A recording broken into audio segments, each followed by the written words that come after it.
Welcome back, everybody. Today I'm going to teach you how to embed HubSpot forms on your site. This is incredibly useful for capturing leads, getting feedback, or collecting any kind of information from your website visitors directly through HubSpot's powerful form builder. First, open your web browser and navigate to HubSpot.com. Once you're on the homepage, you'll see options to either log in if you already have an account or get the free HubSpot CRM if you're new to the platform. Go ahead and click on the appropriate option for your situation. After clicking Login, you'll be prompted to enter your HubSpot credentials. Type in your email and password, then hit the Sign In button.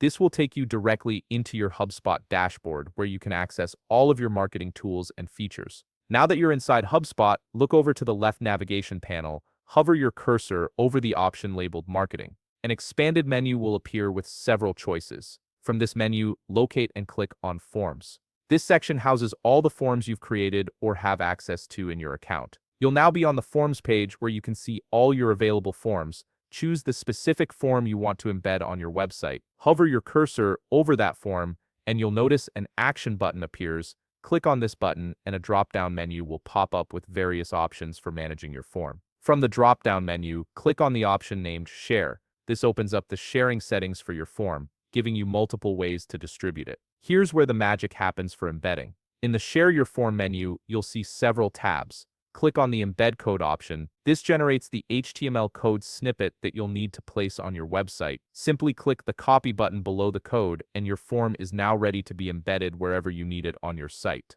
You can paste this code into your website's HTML editor, content management system, or page builder to display the form to your visitors. If you found this video helpful, please leave a like, subscribe, and see you in the next video.